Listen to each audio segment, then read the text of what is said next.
that it's necessary. In my lifetime in sport, people, watch how this relates. Some people harder, read more, set your goals, and go.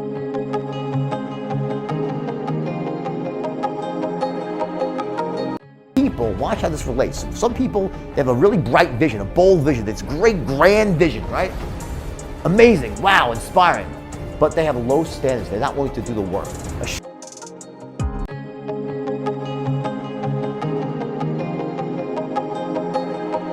in my lifetime in sports, you know, because greatness is a quality that you admire across spectrum, right? Like, we don't admire greatness just in, and this is something about our Arte Syndicate that's really cool.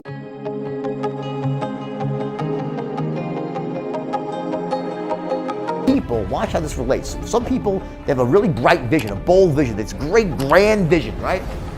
Amazing, wow, inspiring. But they have low standards. They're not willing to do the work. A champagne vision and beer standards, right? And then you have the other sort of people, those with really high standards, but they lack a vision for the future. They don't have a vision that inspires them. So these are like the workers where they sort of have this champagne standards and a beer vision. It's about having a match between your standards and your vision. And the question always is, well, what should my standards be? It doesn't matter. They should be congruent with your vision. There's no right or wrong answer. How much money, it doesn't matter. You have to have that vision for the future. Number two, you have to have the strategies to make the vision a reality. But number three, you have to be able to share that vision with other people, to communicate the vision to people in a way that moves them to take action, to come help you achieve it, that gets them going, gets them pumped. There's a clip of Warren Buffett. It's actually Warren Buffett and Bill Gates. And one young lady asks Buffett a question. And she says, you know, we're going out into the workforce. What can we do to make ourselves more valuable in the workforce? Good question, right? And Warren Buffett looks at her, and I think, okay, he's going to say, study your financial tables, learn how to be an expert on banking, whatever it might be, picking out companies, whatever, right? No, you know what he says? He goes, there's one thing you can do. Go take a course and study communication, sales, persuasion. That's what you got to do, because that's a skill that they don't teach in college. They don't really teach, right? And it's the most crucial skill out there. In fact, as he says, when I got out of college, Warren Buffett says, I was a terrible communicator. I couldn't sell anything, right? So what did I do? He went out and took a course. Now back then, the gold standard was Dale Carnegie, right? This was many, many years ago. Whatever it takes to get you to try harder, read more, set your goals, and go for it. Here's the next attitude disease. Over-caution. Some people never will have much. They're too cautious. Now, you can also be too reckless, but you can also be too cautious. This is called the timid approach to life. And my caution was always the risk. Risk used to drive me right up the wall. I used to say, what if this happens? It's called the language of the poor. What if this happens? And on top of that, if this was to happen, look at the fix I'd be in. I better not try. I could always ace myself out. Then I'll tell you what changed my whole life when I finally discovered it's all risky. The minute you were born, it got risky. If you think trying is risky, wait till they hand you the bill for not trying. If you think investing is risky, wait till you get the tab for not investing. See, it's all risky. Getting married is risky. Having children is risky. Going into business is risky. Investing your money is risky. It's all risky. I'll tell you how risky life is. You're not going to get out alive. That's risky. The Englishman says, well, if that's the way it's going to work out, let's give it a go. Right, that's what it's for. Give it a go. Somebody says, yeah, but I'm looking for safety and security. Fine, then huddle in a corner. We'll cover you with a sheet, bring you 3 meals a day. And we'll protect you, feed you, look after you, care for you. We won't let anything happen to you. And you'll probably live to be 100. That's like some sort of gorilla hair dreadlock and some antlers. Yeah, but what are the antlers from? Yeah. in my lifetime in sports, you know, because greatness is a quality that you admire across spectrum, right? Like, we don't admire greatness just in, and this is something about our Arte Syndicate that's really cool, is like we bring people in that have achieved in all areas and all across the spectrum.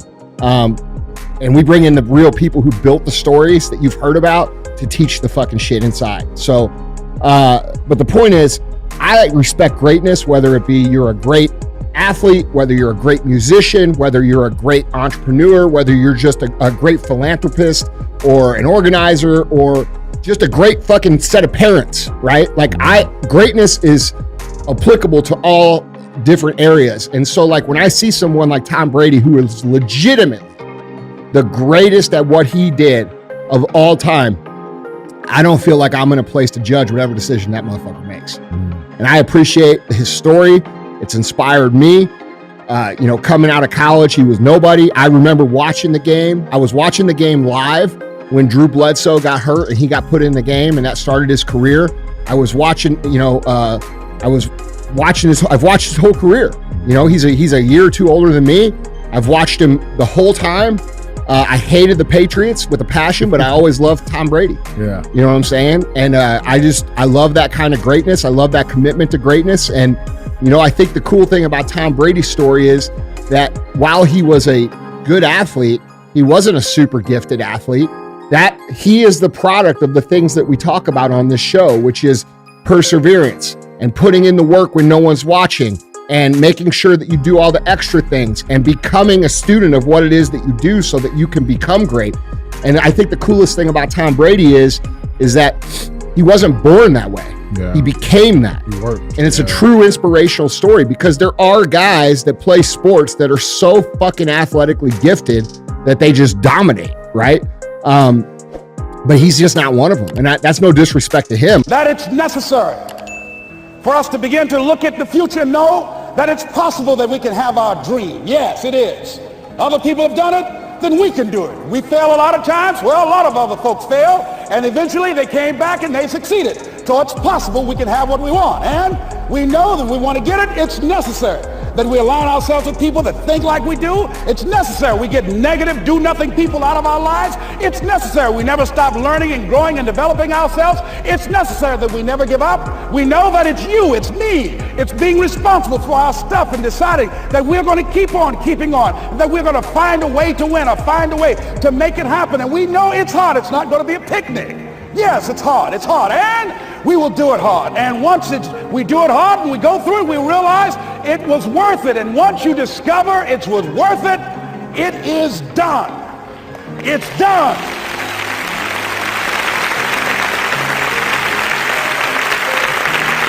It's done, ladies and gentlemen, before it happens. Well, here's what I'm suggesting to you. That when you're working, you have a wall to break through. Let's say a friend of mine who runs a marathon, and he says, when he's running the 26-mile marathon, he said, let's say that hypothetically, that 18th mile is the wall. He said, Les, when you get there and you're running, he says, everything in you is telling you to stop, to give up. Every muscle is aching, and you're saying to yourself, I can't do it. I can't do it. And you just keep on and you keep on and you keep on. It seems like you're moving at slow motion. And then eventually when you break through that 18-mile wall, then you know it's like done and you're on automatic and you glide on in. And you know it's there. You know you're going to get to the finish line. And we've all had experiences where we were working on something and we knew it was possible. And we did those things that were necessary to bring it into reality. We took the responsibility to make it happen. Other people couldn't see it. A lot of people didn't believe it. You were attacked. You were criticized.